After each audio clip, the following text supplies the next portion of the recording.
Welcome to Gumball Love. I'm Melissa Ledger, professional relationship coach, creator of Gumball Love and the Back to You Academy. If you're ready to stop the cycle of toxic men, get through the breakup once and for all, and finally get back to you, you are in the right place. This journey is about healing your heart, and you are encouraged to take the pace that is just right for you. In the process, you will build a foundation of confidence and strength that will make you unshakable, I promise. So get ready to level up your mindset and your lifestyle as you awaken the seeds of greatness just waiting to burst into full bloom. Let's do this.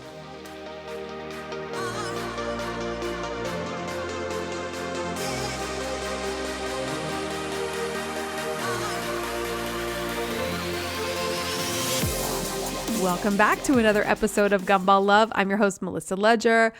All right, you guys, it is almost March as I'm recording this. We are almost to spring. If you live in a cold climate, it's like, has this just, 2020, it's been brutal. It's been winter. The holidays were weird. It's like, I don't know about you, but I am so looking forward to spring and summer and just being able to get outside and fresh air a little bit more. I've been opening up the doors even when it's only like 50 some degrees because it's been, as you may or may not know, I'm back in Nebraska, my home state. And so it has been, well, most of the country was in that cold polar vortex. So we've been coming out of that in the last week or so. So anyway, I hope wherever you are enjoying a little bit of fresh air, even if you're in a lovely climate like Florida or Arizona or somewhere beautiful like Africa or wherever you are in the world. And so today I want to talk to you about something that I'm rewriting in my book that I feel like, wow, I really haven't talked about this very much, and I really want to get your feedback on this. I actually made a post in our private Facebook group about it, so if you haven't joined the private Facebook group, please do so. And if you're not on my newsletter list or email list, go to gumballlove.com and get the free download, because I'm going to be sending more things as we get closer to publishing the book, which would probably, I'm not even going to give you a time, you guys, because this book is the biggest labor of love that I've ever taken on. And I don't truly feel like a writer. I'm not a real writer, but I don't know what it means to actually be a real writer. I just write to you the way I speak to you. And I was actually thinking of, so I'm going to talk about two things. One, when you're writing, and for a long time, it was so hard for me to write because I could not write in my own voice. And it's like, what do you mean you can't write in your own voice? And so this has a couple of meanings, whether you're writing something or not. Being in your own voice is really being your authentic self. And every time I would go to write, I would be so critical of the way I was writing, how it was coming across, that I would just become so disgusted with the process. And I wasn't even able to enjoy it. And I fully enjoy this material. Like I think about, sometimes I just go over and over sometimes the same topics, yet it never becomes boring to me, because if I find one shred of something new, it reinvigorates me. But when I would go to write something down, I would have that doubt and it would just plague me. And so I started to really think about, wow, that not being able to be in your own voice is really about where that comes from, confidence, right? Confidence that the way you're saying it is okay, and feeling comfortable in your own skin, feeling comfortable in the way that you're communicating. And so whenever I'm writing, I get to this point and it's like, okay, why do I feel like I'm stuck? And I'll think, it's because you're trying to make it sound good instead of just tell her like you're talking to her across the table. So I picture my clients that I sit across from on my Zoom calls, and when I can picture you, then it becomes easier. And in fact, it just flows, and it's really starting to flow. And I think, and I'm sharing this with you because I was just sitting here like, what do I want to talk about today? And as I was writing notes down, I was thinking about how we need to slow down this urgency to be so perfect. And even when we're in a self-help or personal care or self-care journey, there seems to be this feeling like we have to do it all so quickly, or there's this big rush. And I would do that to myself, even with creating Gumball Love. I'd be like, oh my gosh, I've been doing this for a year or 2 years or 3 years, and I still don't have this, and this needs to be there. And I would get all caught up in how to market and how to do email lists. And I would lose track of what I loved and the organic growth and the nature of this whole concept, and how I would think back to the days when nobody knew about Gumball Love and how much fun I would have in that creative mode. And then when I started to put it out into the world, then people could judge it. And then I started judging myself. And that's when things would, I guess they moved slower, although I was growing in that process.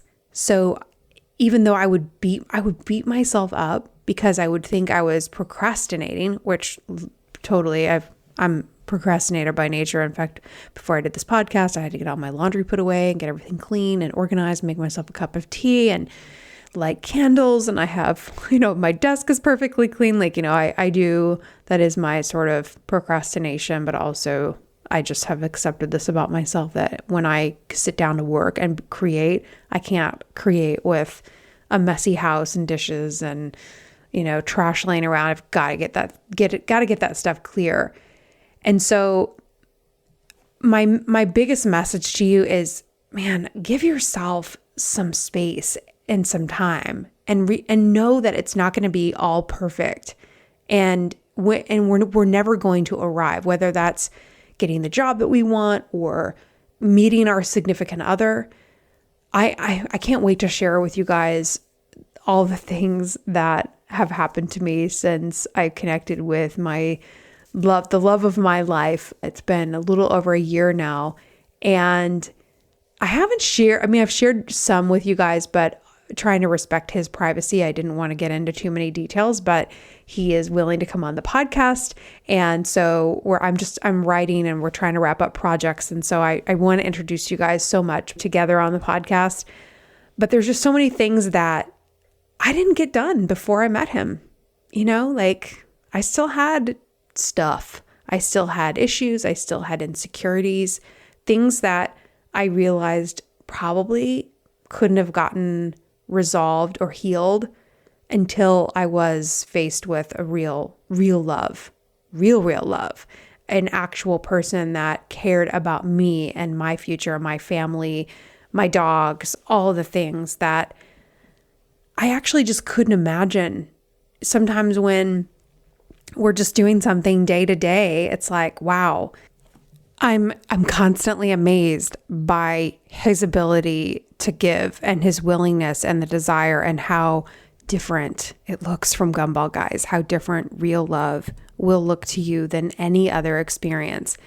And I will say all of this work prepared me in a way that I know with certainty that I probably wouldn't have been able to successfully be in this relationship had I not done the work on myself, but also the same for him. And he will tell you he wouldn't be able to be in this relationship without the work that he did on himself.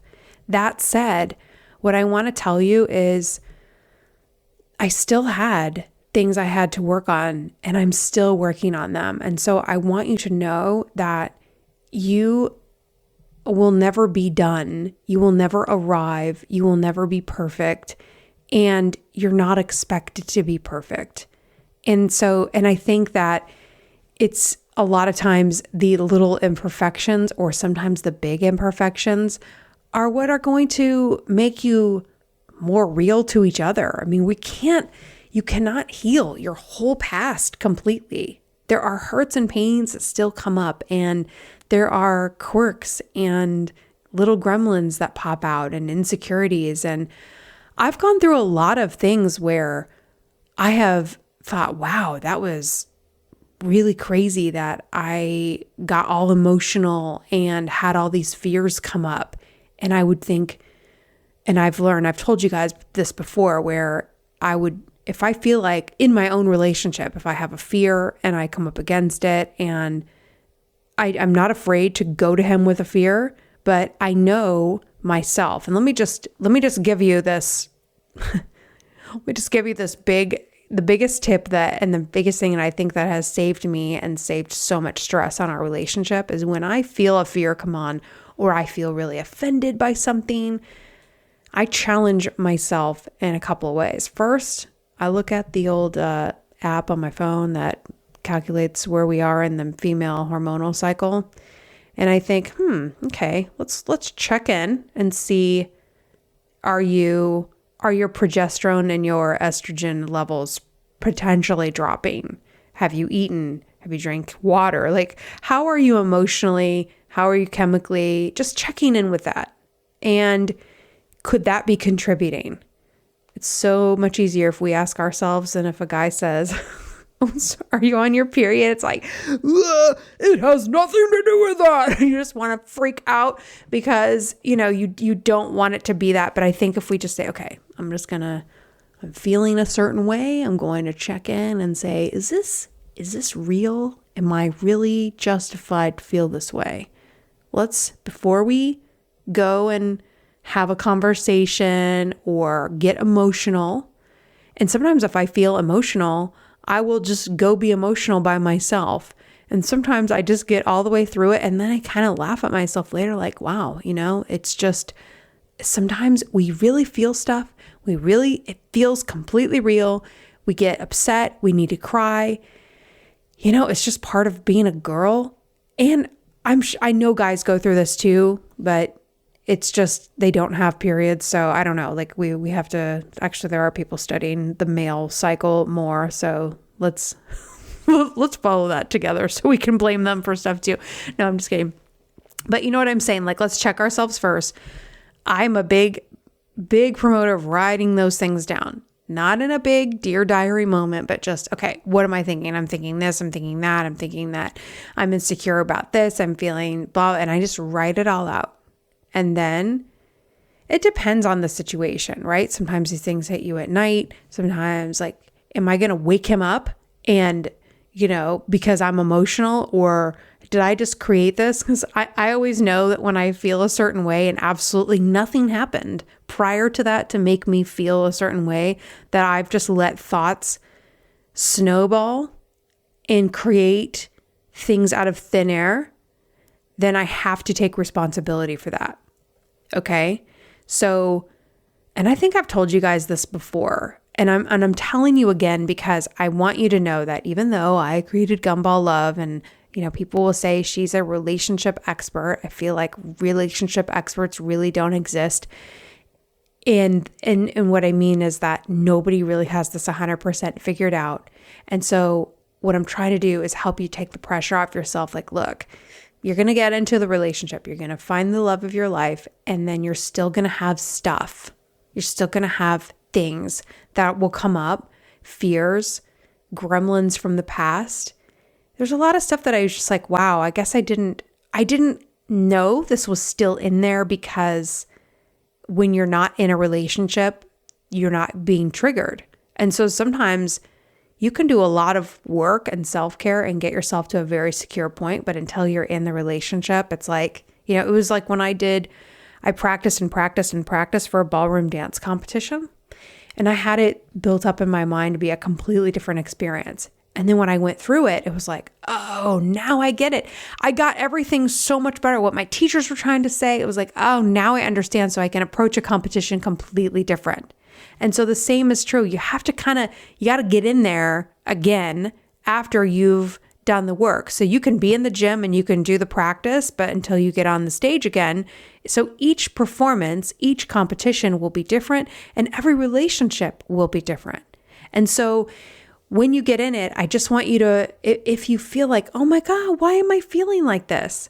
Because you've been through some shit and it's not easy, and don't expect yourself to arrive with a tiara on in some kind of, horse-drawn carriage and expect like all of this stuff is just going to magically disappear. Okay. So I have written down, take the pressure off, stop the rush. It won't be perfect. You aren't crazy. And it's normal to ... All the crap that you think, am I crazy for doing this? Like, I mean, can I just list off a few things that everyone, when I'm coaching with them, and I think like, oh my, Melissa, I drove by his apartment and I know that's crazy. Like, do you know how many times I've done a drive-by just because I couldn't stand like what's going on? I'm going to drive by and see. Like, everyone does this. Everyone stalks their page. Everyone, looks at the other girl to see what she looks like and goes to her page obsessively. Do you know that we're all doing this? I mean, and if you're not, congratulations. I will mail you a medal of honor. Like, but in reality, we have to stop acting like everyone else is perfect and we're not. People that are in relationships are not perfect. They're going through things that you don't know about. Do you know how many people I coach that message me privately about the shit show that's going on in their relationship? And I'll be friends with them or following them on social media, and I see them posting the happy pictures, the happy couple pictures, gushing about the guy they're with when they're secretly telling me he's cheating. And I just like, I'm like, oh my God, like, it's like, I know the real story. And so I think, wow, other people are looking at her thinking she has this perfect relationship. And then they're feeling bad about themselves. And they have no idea really what's going on because we're so focused on what other people want. So it's just like when I sit down to write my book and I'm trying to write in my own voice and I can't get there. It's because I'm trying to be what other people want me to be. I'm trying to sound how I think a best-selling book is going to sound. It's like, you know what? I just have to sound like me, because people don't want to read a book when they know the author and it doesn't even sound like them. It has to be my voice. It has to be the weird stuff I say. It has to be in the way that I say it. So, and that's the only way it's going to get written. Thank God I finally realized that because you guys, every time I would write, I know many people are like, where is this book? Like, what is wrong with her? And I just could not get into the voice. And so the flow wasn't there. And so I think that's what made me sit here and think, wow, this is exactly what is going on with us when we feel like we're going on dates and it just isn't clicking with people. It's because you're not in your own voice yet. And so you probably don't feel like you're going to click because it's just not time yet and you're not there yet. And so I don't know if that means going on more dates or not dating or finishing a project for you or doing the thing. Like whenever I say, what's the thing you should be doing, but you're not? Everyone thinks of something and they're like, crap. You know the thing. You know what it is. I don't, but you do. And is that the thing you should be doing instead of being on the dating app? It's that little whisper that's like, hey, what about... remember me? And you're like, yeah, but I'm single and I'm 30, I'm 35, I'm 40, I'm 45, whatever. And you're like in a hurry. And so you push off what you know you need to do. And I know I did this for years. And then I finally got to a point where I realized, I think it was actually after coaching so many people and realizing it actually wasn't about coaching people.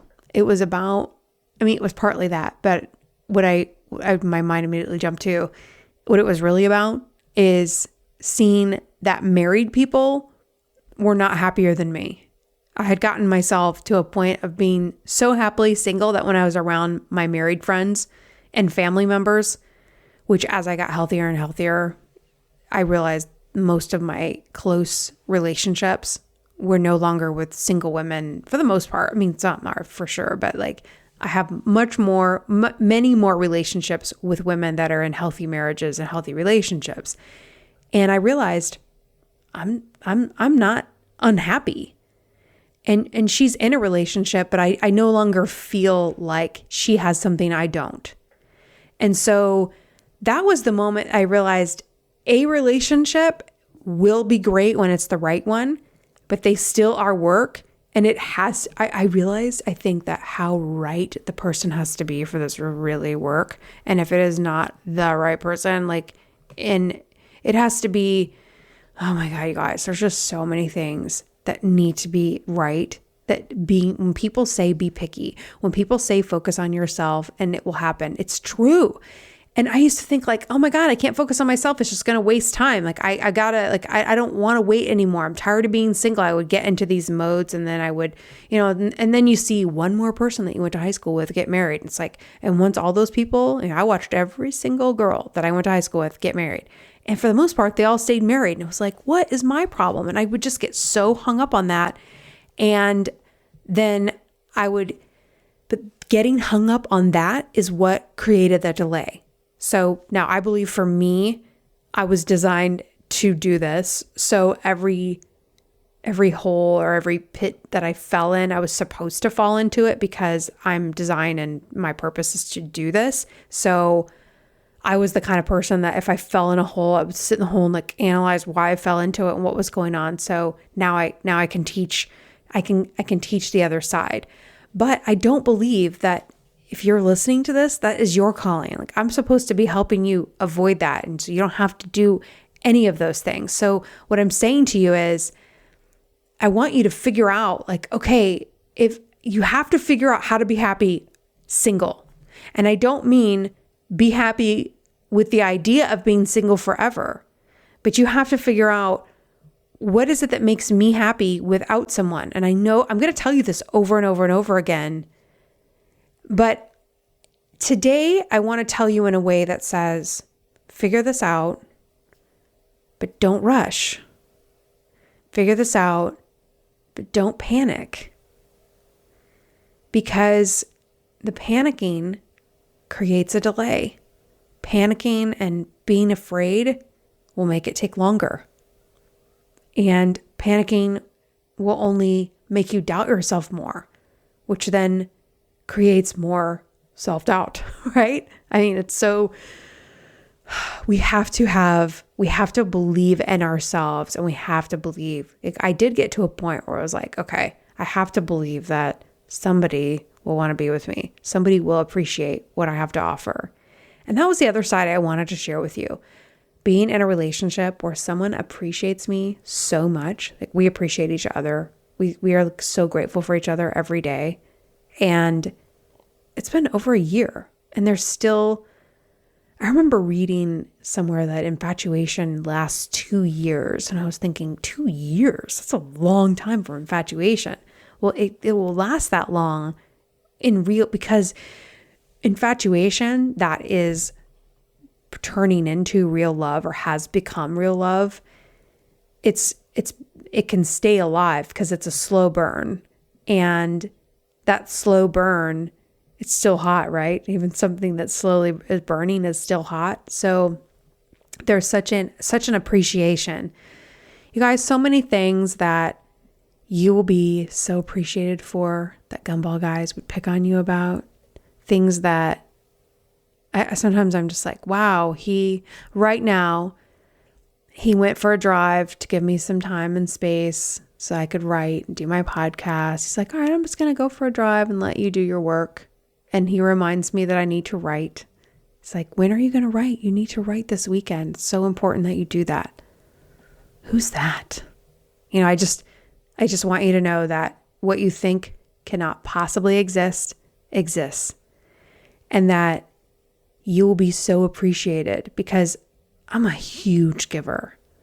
And I know you are too. But when you give big and someone receives big, which is something else that I really underestimated and probably never talked about enough because I wasn't in it. So I couldn't really explain this to you because I had never experienced it. I could have told you from another person's perspective, but we have to be with people that also can receive our love and you can only receive love when you feel like you deserve it. And do we feel oh yes, I'm fully arrived and I feel like I deserve all the love? Because no, I mean, he and I both have our own insecurities. You'll hear more about our story as he comes onto the podcast.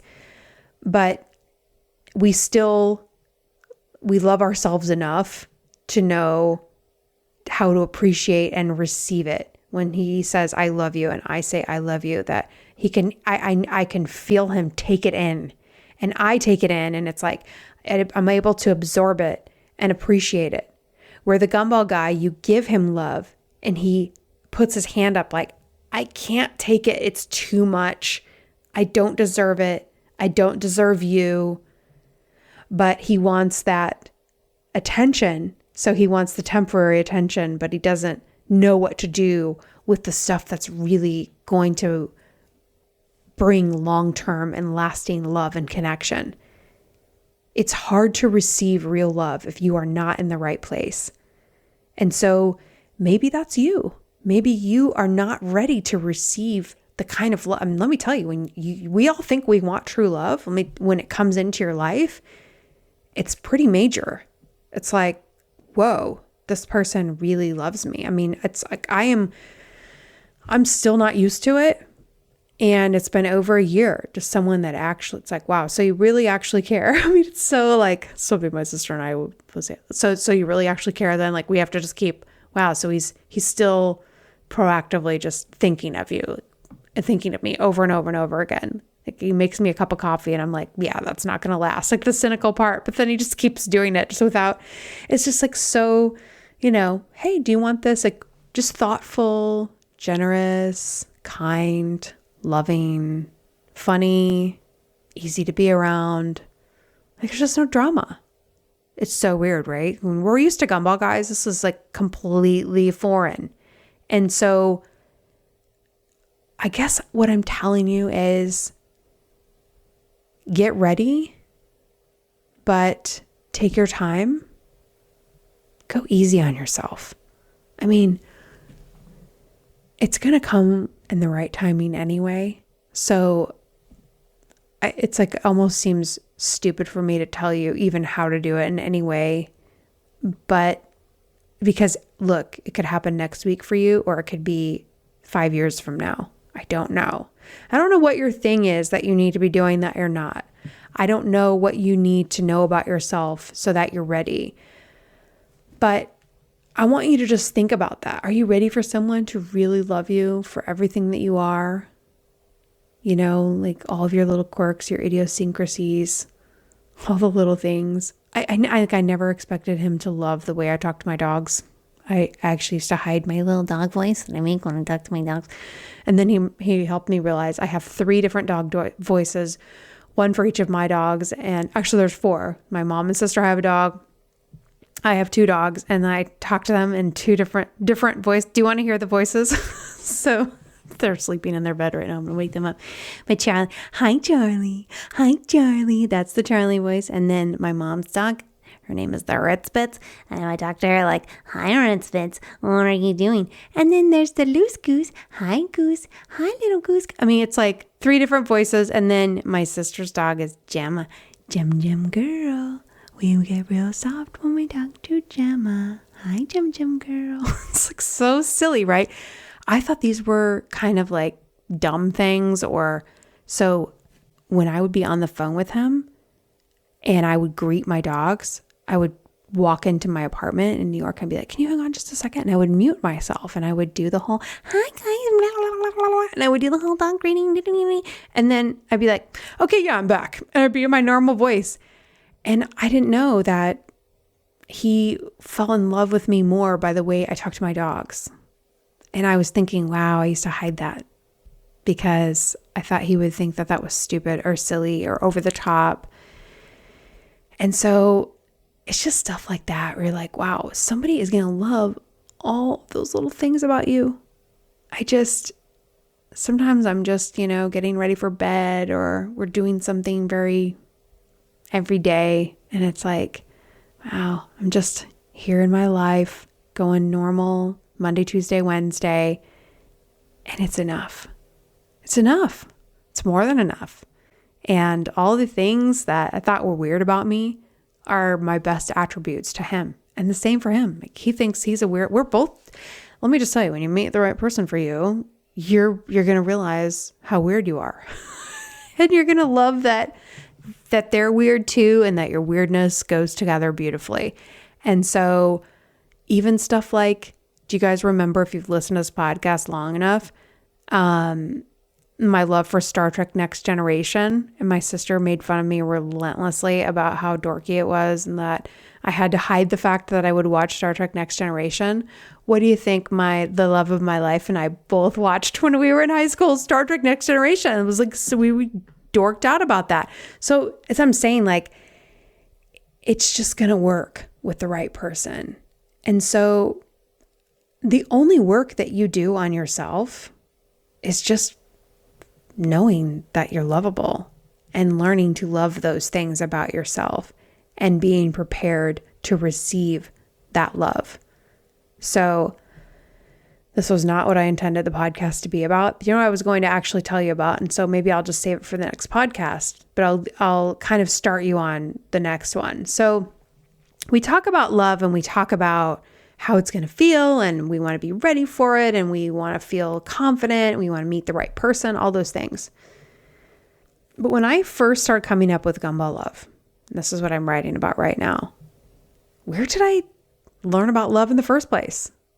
Because I identified, okay, so I'm attracting this guy that loves attention, but why? Why was I attracting this guy? And so long story short, and I'll get into it in the next podcast. Long story short, I realized that a lot of what I knew about love came from the movies. My parents divorced when I was 11 years old, and things were not good prior to that. And I never really saw them in a loving relationship. You know, they were just going through the motions, and that's another story for another day. But I did not see them loving on each other, hugging, you know, and a lot of us are like this. Our parents divorced. Maybe you never saw your parents together, or maybe you were raised by an aunt or an uncle or a grandparent. My grandparents were married their whole lives, and they passed away, but both of my grandmothers passed away before their husbands, which I think was interesting, because usually it's supposed to happen the other way around. I did not see happy marriages with my grandparents either. My grandmothers were kind of in that generation where you don't get divorced, you just kind of power through. And I don't know that I don't know if they would have wanted to get divorced or not, but I don't think that they were happy, and I don't think they really knew who they were. But nobody was telling them these things. So I think they did the best with what they knew. But the bottom line is, it was not a relationship that I would want. And it certainly was not how I wanted to be treated. And so when you're growing up, you're not thinking, I really should get around a better and healthier example of true love. Where are we seeing it? The movies and TV. Romance is shown to us in entertainment. And what I noticed is that we don't really see friendship building. Some movies show this. In fact, I'm going to highlight movies that do show it and that we can look at, and kind of fantasies that we can kind of subscribe to, and fantasies we need to realize that we should not get into that. But as a sneak peek to the next episode, what I realized is that I would watch fairy tales. Cinderella was so popular when I was growing up, and I watched that movie over and over and over and over and over again. And when I watched that movie, I didn't realize the messaging I was sending to myself. Like, Cinderella was in a bad situation. She was a slave, essentially, to horrible people. So she was in an abusive environment. And she was able to go to a ball, and there was a man there, and his pursuit of her, did he really love her? After one night together, it's unrealistic, right? You don't build a relationship, but you could be smitten after one night. So it's not like it's completely unrealistic, but when you look at, he saved her, and then her whole life, it's like they give this illusion that when you get married and you find this guy, that he carries you off into the sunset, and we never really know what happens after that. We just know it's freaking perfect. And so Then there's all these other movies like Beauty and the Beast I have huge issues with because he was very abusive and controlling. He kept her captive. So there are all kinds of psychology about, women that fall in love with abusers or people that hold them captive. I mean, this is not an example of true love. However, you probably got kind of annoyed with just those two examples because it's like, don't mess with my fair. No, the Beast was this. I've had these conversations. I don't really think that's the way the Beast was at all. He was having a pity party. He didn't like himself. He let himself go. And I know that we all know the story of why we should feel sorry for the Beast, but how we all felt sorry for a guy and we tried to make him better. And then we basically sacrificed our entire lives and then got nothing in return and finally had to get away. You know what I mean? Like that's the reality usually of that situation. But movies will glamorize all of these romantic experiences. And that glamour and that fantasy and those mountaintop moments are a lot of times when I was on a date with a gumball guy, and I'm going to leave you here. When I was on a date with a gumball guy and I would feel chemistry and spark and intensity, I would think, oh my God, there's something really amazing here because that intense spark and chemistry is what you see happening in the movies. And so we have a strong association to that. And so that's one of the biggest revelations I made. It was like, that is why I'm getting caught up in this because I'm in this euphoric state and it feels intense and it feels so exciting. And I make the assumption that the end of this story is going to be happily ever after because that's what my brain is conditioned to seeing. Spark, intensity, amazing first date, magical first kiss. This must be it. And then when it wasn't, it was crushing. And I was so hurt and I would crash so hard because I would have such high expectations and then it would be so devastating to see it on the other side and go, how was I so off base? How did I get this so wrong? I don't understand what happened. Like, how did I miss the red flags? So I just want you to think about before next week's episode, what fantasy, what movies, what do I kind of go to? And even if it's, if you want to admit a little, maybe it's a little 50 Shades of Grey. Maybe it could be Twilight. Maybe it could be The Notebook. Maybe it could be Sex and the City. Maybe it could be a romantic comedy. Maybe it's Ross and Rachel and Friends or Chandler and Monica. Although I think, as a side note, a Chandler and Monica is a story of real friendship and friends connecting because they had an actual foundation. So again, unrealistic probably in a lot of ways, the way it played out in TV, but it is fantasy.